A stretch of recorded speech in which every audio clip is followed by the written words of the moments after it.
ችግር የለውም። አሁን ለጊዜው እረፍት ላይ ነኝ። በሳምንት 2 ቀን ዜና አነባለሁ። ሬዲዮ ፕሮግራም አለኝ። ስፖንሰሬ ነው። እዛ ላይ እሰራለሁ። ከዛ ውጭ ቤት ነኝ። የቤት እመቤት።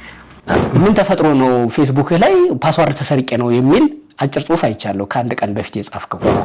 ለምን ያህል ጊዜ ነው በሱ ስልክ ላይ ገብተህ ጓደኛህ ያልከው ሰው ደግሞ ከሰው ጋር ሲጻጻፍ የነበረው ለ1 ሰዓት ለ2 ሰዓት ለ24 ሰዓት ለምን ያህል ጊዜ? ለብዙ ጊዜ the same time አንተም ጋር ካለ እሱም ጋር ካለ የሚላላከው ታያለህ ማለት ነው። ከጻፍካቸው ከሰው ጋር ያወራሃቸው ይሄ የተወሰነውን ለማውራትም ከብዶኝ ነው። በነገራችን ላይ አይታቸዋል አይደል? ተጻጻፋቸው።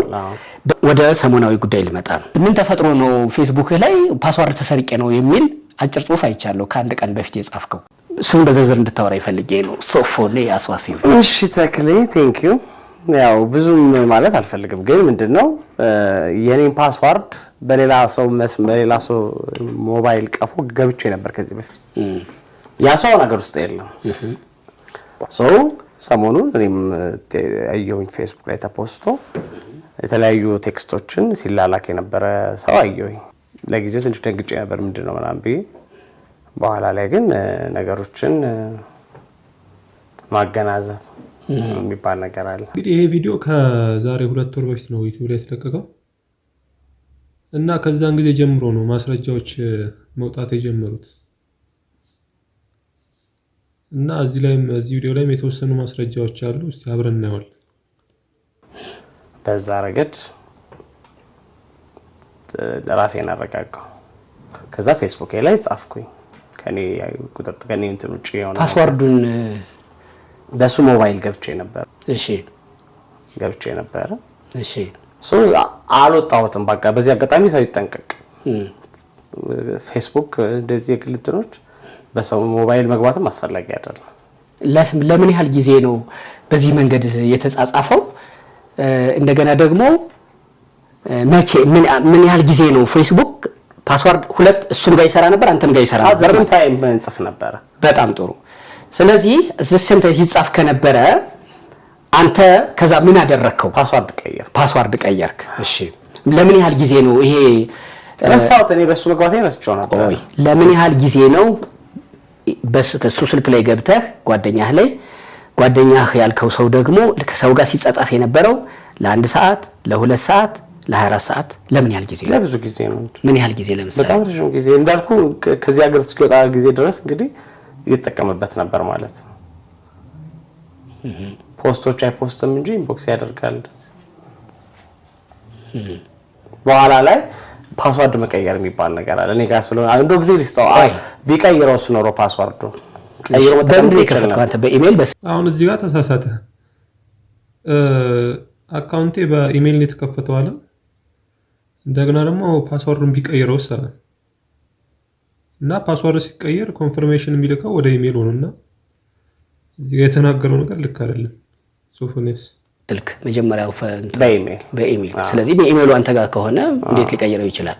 ኮንፈርሜሽን የሚላከው ወደ ኢሜልህ ነው። አዎ ልክ ነህ።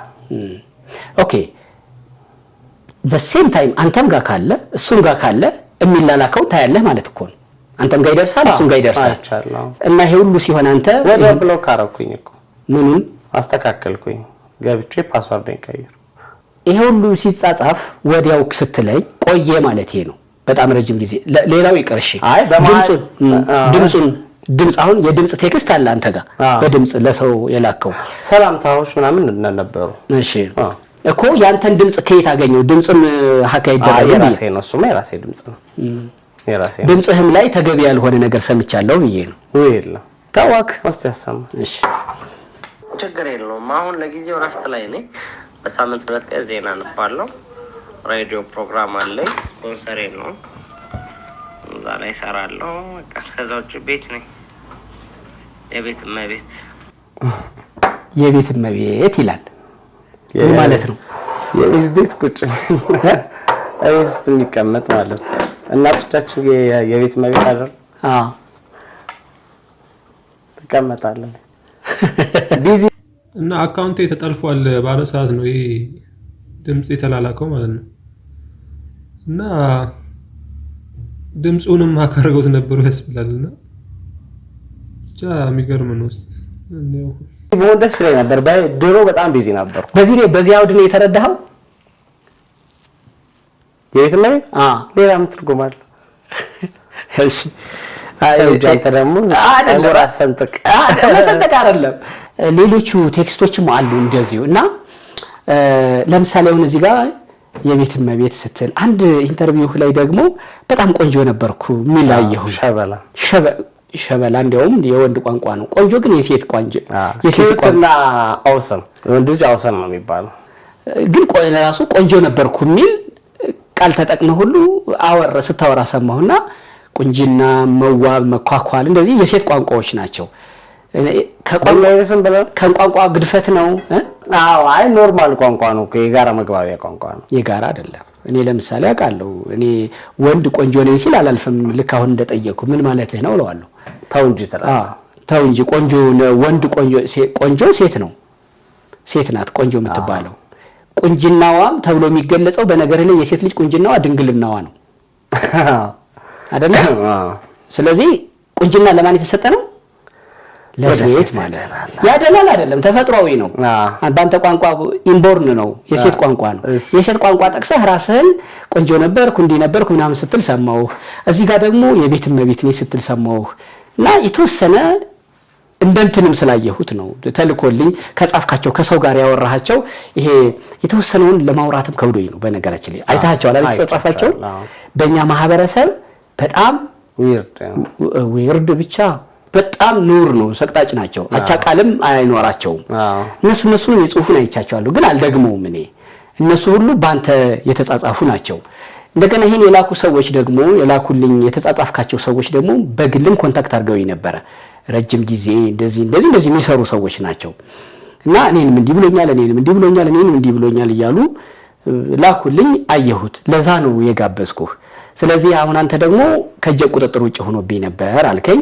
ለረጅም ጊዜ ግን ታየው ነበረ ነው ደግሞ ፓስዋርድ ከሆነ አንተም ጋለ እሱም ጋለ ያየው ከሆነ ይሄን ያህል ጊዜ ረጅም ጊዜ ነው ስትጻጻፍ። ለምን አንተ ቶሎ እንትን አትልም? ሀክ ተደርጎብኝ ያልከው ከአንድ ቀን በፊት ነው። ፓስዋርድ ተደርጎብኝ ነው፣ ፓስዋርድ ተወሰብሮብኝ ነው ካልክ አንድ ቀን በፊት ነው። ይሄ ደግሞ የሆነው እኔ ያየኋቸው እንደውም ለአጭር ሰዓታት መስሎኝ ነበረ። ለረጅም ጊዜ በሱ ይጻጻፍ ነበረ አልከኝ። እሱስ ምን ያህል ሰው ቢሆን ነው? በነገር ላይ ፓስዋርዴን እሱ ስለሚያውቀው አልከኝ። ያ ጓደኛ ስልኩ ላይ ኦሬዲ ሴቭድ ሆኗል። ስለዚህ አንተ የተጻጻፍካቸው ነው እሱ ስክሪንሻት እያደረገ ያወጣባቸው ወይስ ራሱ የተጻጻፋቸው? ኦኬ በጣም የሚገርም ነገር ነው። አያድርስ ነው። ሴሌብሪቲ መሆን አንዳንዴ ከባድ ነው። እቺም ዝና ሆነ ደግሞ ሰሞኑን ስትረስ ማን ነበረብኝ? ጭራሽ ስትረስ ለመፍጠር ነው። ግን እኔ አልተጨነቅኩ። ተመስገን። ይሄኛው ግን የተጻጻፈብህ በአንተ ቋንቋ ያየኋቸው የተጻጻፉት ብዙ ሰዎች ከጤናው አይደለም የሚሉ አሉ። ልክ ናቸው። እንደዛ ነው የሚመስለው። ይሄ እኮ ከጤነኛ አእምሮ የሚጠበቅ አይደለም። ለዛ ነው እንደዛ ያሉት። ምን ያህል ጎዳህ? ምን ያህል እንትን አለ? እኔ ላንተ ደንግጫለሁ። እንደዛ መጀመሪያ ያስደነግጣል። ከዛ ግን ኖርማል አይደለም። እንደው ኮሜንቶቹ እየገባው አይደል? በጣም ይገርማል። ኮሜንቶች ምን ይላሉ ካያቸው ስላለ? ጥሩ አይደለም። ስንት ዓመት የገነባነው ዝና እሺ አስቸጋሪ ነው እኮ። ምን ከዛ በኋላ ሰዎች እንዲስደዋውል ቤተሰብ ጋር እንደዚህ እሱ ንገረኝ። የተወሰነ በጣም ብዙ ወዳጆቼ ናቸው የደወሉት። እሺ ከውጭም ከሀገር ውስጥም ምንድነው ምን ያሉኛሉ። የተቻለኝን ያህል ለማስረዳት ሞክሬያለሁ። ጅብጣ ሰዎች ደንግጠዋል። በጣም ብዙ ስልኬ እረፍት አልነበረውም። በጣም ይገርማል። በፊት አሁን አንተ ሁለት ሰዎችን ይሄኛው ጓደኛህም ያኛው ያንኳን በስራ ያገኘው ነው። የዚህ በ1 ሚሊዮን ብር ከሂጅራ ባንክ ልታገኝበት የነበረው እሱ የስራ ጉዳይ ነው። ይሄኛው ደግሞ ጓደኛህ ነው አይደለ? የትኛው? ይሄ ፓስዋርድ በስልኩ ላይ የኔ ጓደኛ አይደል? እሺ በምን ምክንያት ነው? ያዝ የነበረው ጓደኛ አሁን አሜሪካ ነገር ያለው። እሺ እሱ ነው። እሱ ስልክ ላይ ነበረ። ከዛ ግን ከኔ ጋር እናወራ ነበረ። ከሱ ጋር የነበረውንና ስልክህን እሱ ስልክ ሴኩሪቲ የሆነ ነገር ነው ደግሞ ስልክህን ሴቭድ ነው ያልከው እሱ ጋር የነበረህና እዚህ ይሄን ያክል እሱ ባንተ ህይወት ላይ መንጣጣፍ ደረጃ ኢንጆይ ማድረግና ደግሞ ስትረስ በክተት ነው ኢንጆይ ማድረግ ማለት ሰው እኮ በሰው ውድቀትም በሰው ኔጌቲቭ ነገር ውስጥ መግባትም ይዝናና ሰው አለ በጣም እኔ አላውቅም ዘና የሚል ሰው አለ እሺ ስለዚህ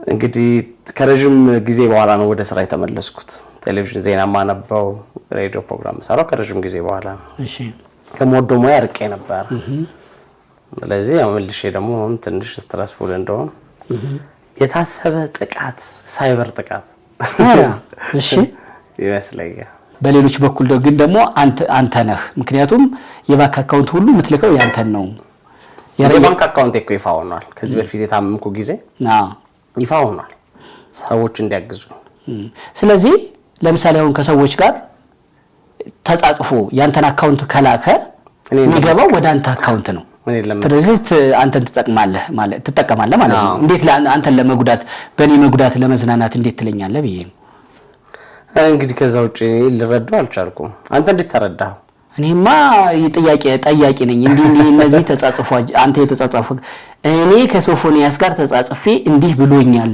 ብለው ሰዎች ላኩልኝ እኔ ለመረዳት ነው አንተን እየጠየቅኩ ያለሁት የግል መረዳት የግል መላምት የግል ግምት የለኝም ለመረዳት እየጠየቅኩ ደግሞ ይሄ ነው የተፈጠረው ብለህ ስትነግረኝ እየሰማው ነው ማልፈው እንጂ የግል እንትን የለኝም እኔ ልክ ነው መሆን የሚችለው እሱ ስለሆነ አንተ ግን በዝርዝር የነበረውን ነገር በደም በግልጽ የተጻፉትንም ትልልቅ ሰዎችም ጽፈውም ስለተጻፉ ይሄ ጋዜጠኛ ግን ከባድ ነው የሚጠይቃቸው ጥያቄዎች እና ይሄ ቪዲዮ ከተለቀቀ በኋላ ነበር አብዛኛው ሰው እንዴት እንደዚህ ታዋቂን ጋዜጠኛ እንዴት እንደዚህ ያንቋሻል እንዴት እንደዚህ ጥያቄዎች ይጠይቋል ምናምን ብሎ ብዙ ሰው ሲተቸው ነበርና በእኔ አረዳድ እንግዲህ ልክ ነው ጋዜጠኛው ተገቢ ጥያቄ ነው እየጠየቀው ያለው ያስባለሁ ናየው ስለመጣህና ይሄኛውን ሐሳብም ስላጠራህልኝ በግልህ ብዙ ሰዎች ግን የለም እሱ ነው ብለውኛል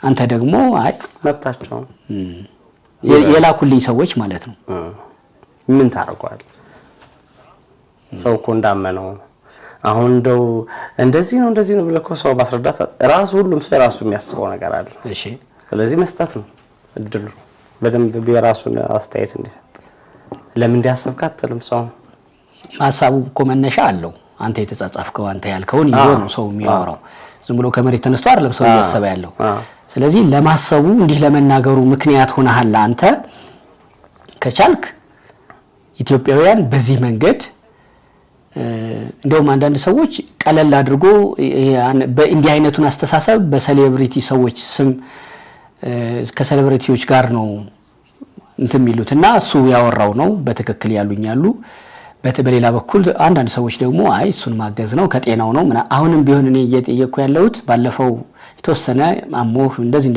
እሱን አውርተህ ስለነበር ሚዲያ ላይ ከሱ ጋር በተያያዘም እሱ ባይፖላር ነው ምንም ከዚህ ጋር ያያያዙ ስለዚህ ፒውር አንተ ሶፎንያስ ሲሆን ምንም እንትን የለበትም የእናቱ ልጅ